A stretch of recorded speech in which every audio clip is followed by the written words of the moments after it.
اے ساحل کے باشندوں، تم زار زار روتے ہوئے ترسس کو چلے جاؤ۔ کیا یہ تمہاری شادمان بستی ہے جس کی ہستی قدیم سے ہے؟ اسی کے پاؤں اسے دور دور لے جاتے ہیں کہ پردیس میں رہے۔ کس نے یہ منصوبہ سور کے خلاف باندھا جو تاج بخش ہے، جس کے سوداگر عمرا اور جس کے بیوپاری دنیا بھر کے عزت دار ہیں؟ رب الافواج نے یہ ارادہ کیا ہے کہ ساری حشمت کے گھمنڈ کو نیست کرے اور دنیا بھر کے عزت داروں کو ذلیل کرے۔ اے دختر ترسس، دریائے نیل کی طرح اپنی سرزمین پر پھیل جا، اب کوئی بند باقی نہیں رہا۔ اس نے سمندر پر اپنا ہاتھ بڑھایا، اس نے مملکتوں کو ہلا دیا۔ خداوند نے کنعان کے حق میں حکم کیا ہے کہ اس کے قلعے مسمار کیے جائیں گے، اور اس نے کہا، اے مظلوم کنواری دختر سیدا، تو پھر کبھی فخر نہ کرے گی۔ اٹھ کیتیم میں چلی جا، تجھے وہاں بھی چین نہ ملے گا۔ کسدیوں کے ملک کو دیکھ، یہ قوم موجود نہ تھی۔ اسور نے اسے بیابان کے رہنے والوں کا حصہ ٹھہرایا۔ انہوں نے اپنے برج بنائے، انہوں نے اس کے محل غارت کیے اور اسے ویران کیا۔ اے ترسس کے جہازوں واویلا کرو، کیونکہ تمہارا قلعہ اجاڑا گیا، اور اس وقت یوں ہوگا کہ سور کسی بادشاہ کے ایام کے مطابق 70 برس تک فراموش ہو جائے گا، اور 70 برس کے بعد سور کی حالت فاحشہ کے گیت کے مطابق ہوگی۔ اے فاحشہ، تو جو فراموش ہو گئی ہے، پربت اٹھا لے اور شہر میں پھرا کر، راگ کو چھیڑ اور بہت سی غزلیں گا کہ لوگ تجھے یاد کریں۔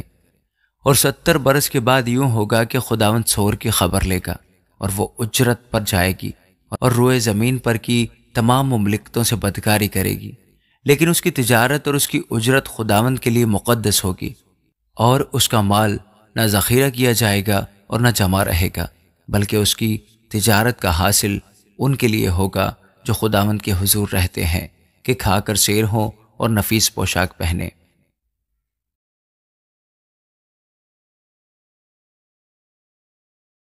یسایہ 24 باب۔ دیکھو، خداوند زمین کو خالی اور سرنگوں کر کے ویران کرتا ہے، اور اس کے باشندوں کو تتر بتر کر دیتا ہے۔ اور یوں ہوگا کہ جیسا ریت کا حال ویسا ہی کاہن کا، جیسا نوکر کا ویسا ہی اس کے صاحب کا، جیسا لونڈی کا ویسا ہی اس کی بیوی کا، جیسا خریدار کا ویسا ہی بیچنے والے کا، جیسا قرض دینے والے کا ویسا ہی قرض لینے والے کا، جیسا سود دینے والے کا ویسا ہی سود لینے والے کا۔ زمین بالکل خالی کی جائے گی اور بشدت غارت ہوگی، کیونکہ یہ کلام خداوند کا ہے۔ زمین غمگین ہوتی اور مرجھاتی ہے، جہان بےتاب اور پس مردہ ہوتا ہے۔ زمین کے عالی قدر لوگ ناتوان ہوتے ہیں۔ زمین اپنے باشندوں سے نجس ہوئی، کیونکہ انہوں نے شریعت کو عدل کیا، آئین سے منحرف ہوئے، عہد ابدی کو توڑا۔ اس سبب سے لعنت نے زمین کو نگل لیا اور اس کے باشندے مجرم ٹھہرے، اور اسی لیے زمین کے لوگ بھسم ہوئے اور تھوڑے سے آدمی بچ گئے۔ نئی میں غم زدہ اور تاک پس مردہ ہے، اور سب جو دلشاد تھے آہ بھرتے ہیں۔ ڈھولکوں کی خوشی بند ہو گئی، خوشی منانے والوں کا غل و شور تمام ہوا۔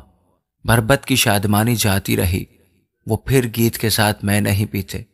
پینے والوں کو شراب تلخ معلوم ہوگی۔ سنسان شہر ویران ہو گیا، ہر ایک گھر بند ہو گیا کہ کوئی اندر نہ جا سکے۔ میں کے لیے بازاروں میں واویلا ہو رہا ہے، ساری خوشی پر تاریکی چھا گئی، ملک کی عشرت جاتی رہی۔ شہر میں ویرانی ہی ویرانی ہے، اور پھاٹک توڑ پھوڑ دیے گئے، کیونکہ زمین میں لوگوں کے درمیان یوں ہوگا جیسا زیتون کا درخت جھاڑا جائے، جیسے انگور توڑنے کے بعد خوشہ چینی۔ وہ اپنی آواز بلند کریں گے، وہ گیت گائیں گے، خداوند کے جلال کے سبب سے سمندر سے للکاریں گے۔ بس تم مشرق میں خداوند کی اور سمندر کے جزیروں میں خداوند کے نام کی، جو اسرائیل کا خدا ہے، تمجید کرو۔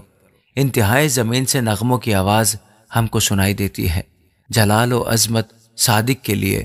پر میں نے کہا، میں گداس ہو گیا، میں ہلاک ہوا، مجھ پر افسوس۔ دغا بازوں نے دغا کی، ہاں دغا بازوں نے بڑی دغا کی۔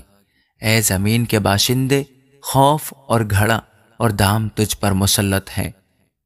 اور یوں ہوگا کہ جو خوفناک آواز سن کر بھاگے گھڑے میں گرے گا، اور جو گھڑے سے نکل کر آئے دام میں پھنسے گا، کیونکہ آسمان کی کھڑکیاں کھل گئیں اور زمین کی بنیادیں ہل رہی ہیں۔